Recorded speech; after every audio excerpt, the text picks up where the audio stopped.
What is going on, everyone?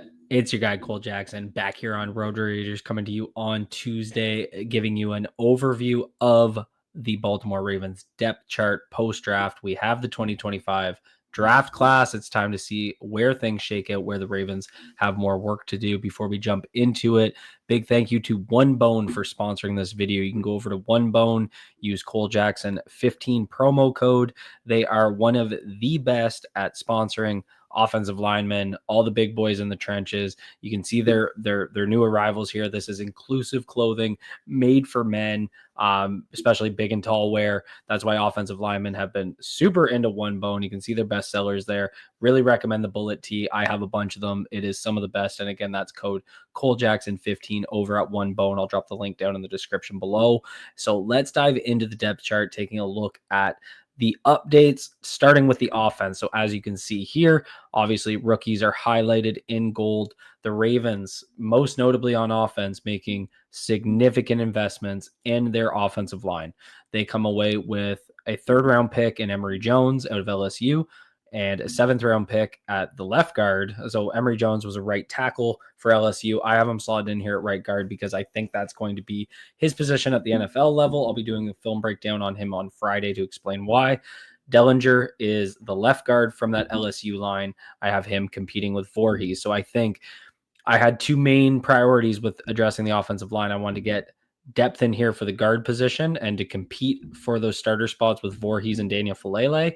Check. I needed a developmental swing tackle, and the Baltimore Ravens got just that in Carson Vincent out of Alabama A&M.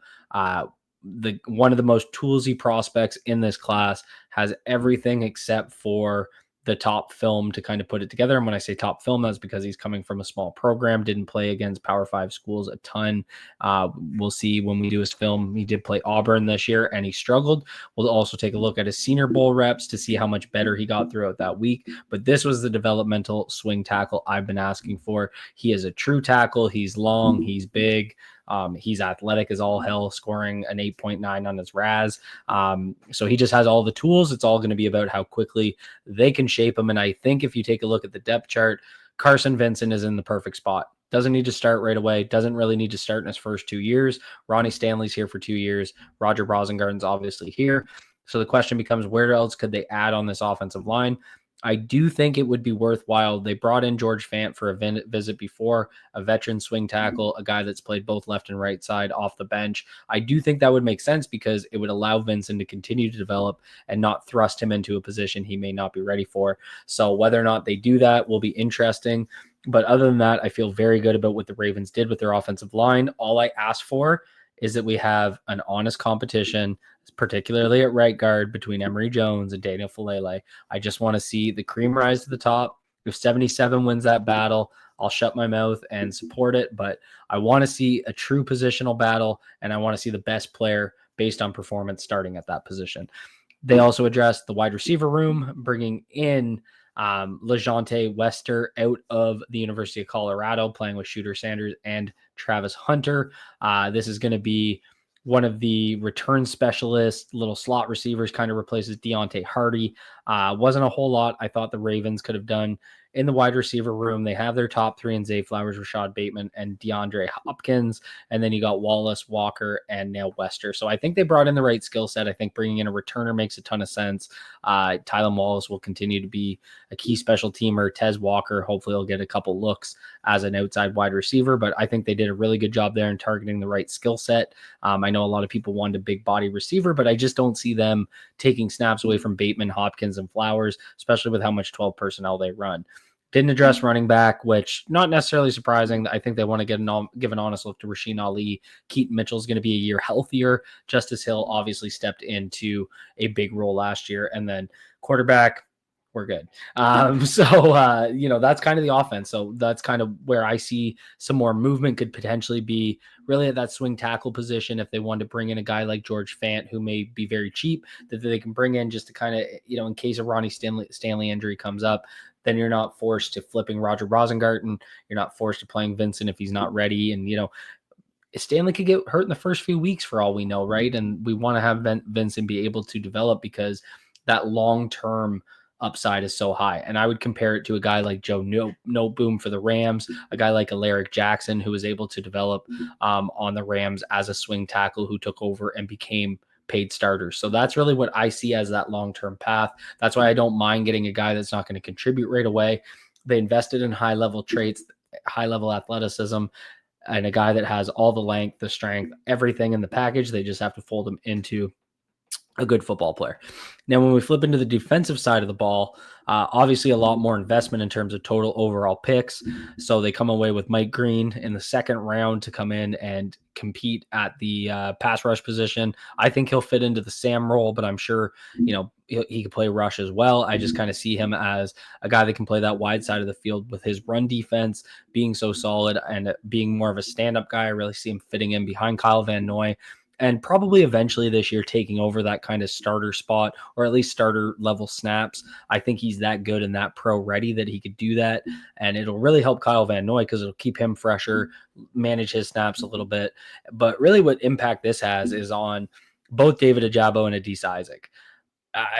It's rare they'll keep 6 outside linebackers without, special teams ability. So, does that mean Isaac and Ojabo compete for snaps? Drop a comment down below. Let me know what you think about Ojabo. Do you think he's going to make this roster? Because I don't think it's a lock by any means. I think he's going to have to earn it, and he's really going to have to show something, maybe even on special teams, to be able to even keep a spot.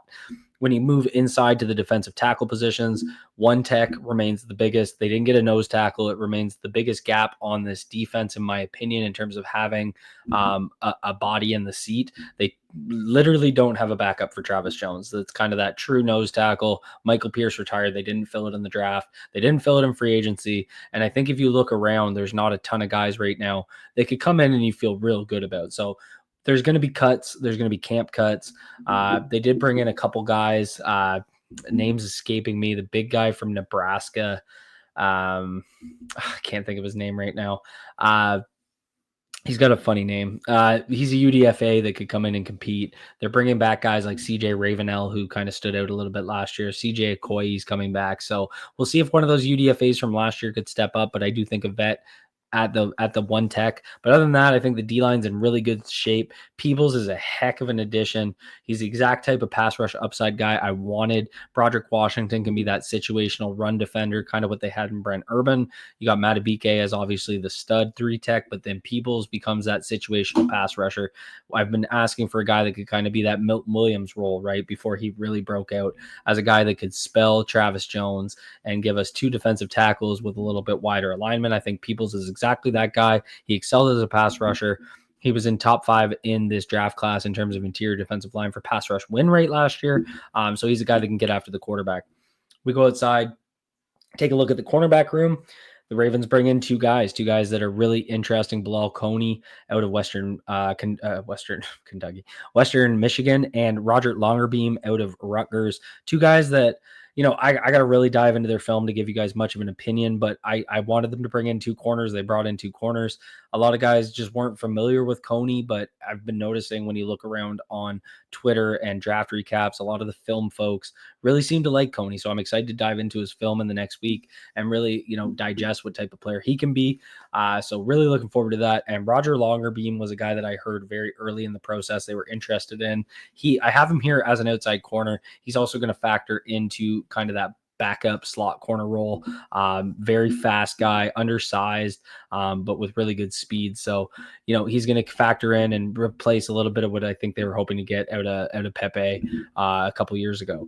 When you look at the safety room, obviously significant addition there, and Malachi Starks. And this is where we're going to get those 3 safety combinations. When the Ravens switched up their safety game to have Ardarius and Kyle Hamilton playing a split safety role, it stabilized the defense last year. It was kind of the saving grace. So obviously that was part of this addition, because now by having a guy like Starks who can, move around the field, but also play that split safety role, that allows Kyle Hamilton to free up. And that's the biggest impact to me. Kyle Hamilton can, Starks can play the split safety role with Washington, and Kyle Hamilton can now go back into being a hunter killer drone and moving wherever the defense needs him. That's going to take him from being an elite safety to a potential defensive player of the year because of where he can make tackle or where he makes plays all over the field in the pass rush, splash plays, all that good stuff. So really excited about this addition. It was a luxury pick. I did want them to invest in the trenches, but after they took Starks, it just really put pressure on their next 4 picks, and they turned around and they went the pass rusher and Mike Green, the offensive line in Emory Jones, and then in the 4th round they go and get a linebacker and Teddy Buchanan, another offensive lineman. So in the next 4 picks, they pick 3 trench players. So I think they kind of saved it a little bit there. They got Peebles late, which really justified taking more of a luxury pick in a safety at pick number 27. The last position to kind of take a look at is the linebacker position. Teddy Buchanan is a guy that I think really fit what they needed. I see him replacing Chris Board. He's a guy that will be athletic, but not necessarily a thumper against the run. I think he'll be a very good special teamer because of his athleticism. I think he can play well in pass coverage, but I'm just not sure he can step in beside Roquan in the base defense and bang against the run. He plays well against the run when he's playing a finesse style game, but when he has to take on blocks, deconstruct them, I saw him struggling. And as you guys know, I'll be doing the tape on every single draft prospect, so I'll show you exactly what I'm talking about. So I think when I look at the linebacker spot, that's kind of my last potential spot that they can make an addition, is bringing in a vet that could maybe stabilize a little bit. But they got 2 special teams guys in Buchanan and Hummel, 2 guys that could be aces. It really, for me, comes down to, can you trust Trenton Simpson? So where do the Ravens still have work left to do? Nose tackle, 100%. Swing tackle on the offensive line. I think, I know some people will see that as a waste of the investment in Vincent. Trust me, you're going to want this kid to be developing. You don't want to get him thrown to the wolves early. We saw what happened to Kingsley Swamatea last year with the Kansas City Chiefs. I really like the idea of insulating him with a veteran. And then the last spot would be a veteran linebacker. Drop a comment down below. Let me know what you guys think. Hit that like button if you enjoyed this roster breakdown, and hit subscribe if you're new here. Be good to yourselves. Be good to each other. Peace out, everyone.